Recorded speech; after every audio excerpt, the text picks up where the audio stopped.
है। धामनिष्ठ को कभी व्याकुल होकर, रोग से पीड़ित होकर, समस्याओं से पीड़ित होकर भागना नहीं चाहिए।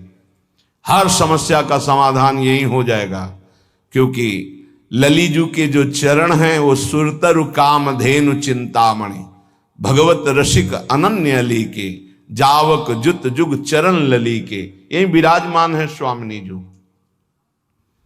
एक बार नहीं, लाखों बार की बात है।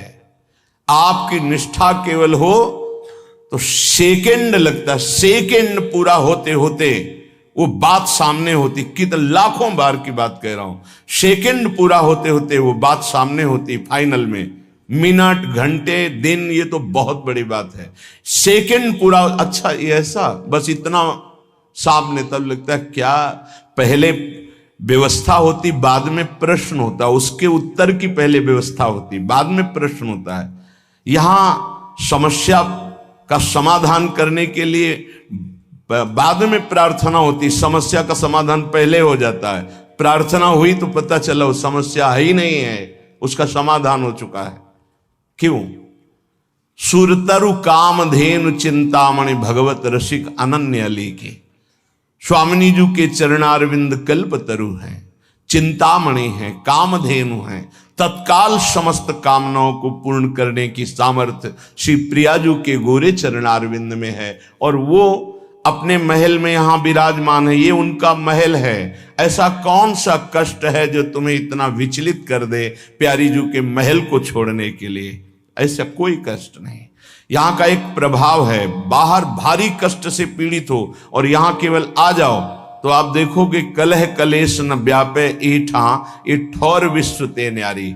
यहां आते ही एक उस क्लेश का समन होने लगेगा और आपको एक आनंद की अनुभूति होने लगेगी। चाहे आप मानसिक रोगी हो या शारीरिक रोगी हो, यदि आपको रसिकों का संग मिल गया और वृंदावन का आश्रय, तो आप देखेंगे कि वो आपको प्रभावित नहीं कर पाएगा। रहेगा, प्रारब्धानुसार शरीर में रहेगा, प्रभावित नहीं कर पाएगा। बड़ी अद्भुत चमत्कारमयी वृत्ति वृंदावन की। एक परिचय के थे शिष्य, उनको कैंसर हुआ। फिर उन्होंने सूचना दी कि बहुत भयानक स्थिति है, किसी भी तरह अब हम बचने वाले नहीं। जब ये सुना, उससे प्रार्थना की कि अगर आपकी थोड़ी भी श्रद्धा है तो चाहे जैसी परिस्थिति हो वृंदावन आ जाइए, बस एक बार आ जाइए आप।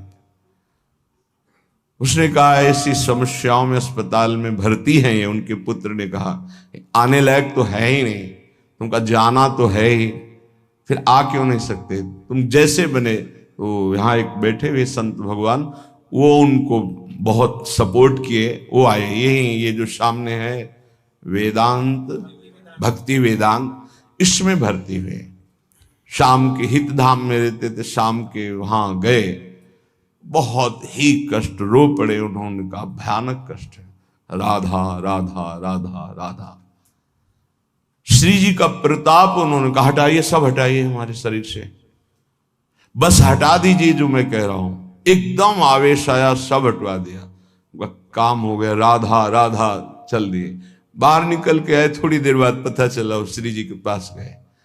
तो उनके पुत्र बता रहे थे उस समय से कुछ नहीं, वो जो उनके यंत्र सब लगे हुए थे, वो कहा मेरा कोई कष्ट नहीं, अब मुझे श्री जी बुला रहे, मैं जा रहा हूं, चले गए।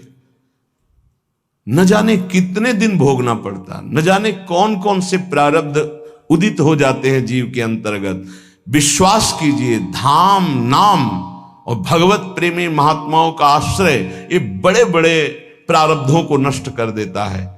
वो अपने शरीर में प्रारब्ध लेकर भोग सकते हैं, लेकिन वो प्रारब्ध को नष्ट करने की अपार सामर्थ्य रखते हैं धाम प्रेमी, नाम प्रेमी, प्रियालाल के चरणारविंद के अनुरागी जन।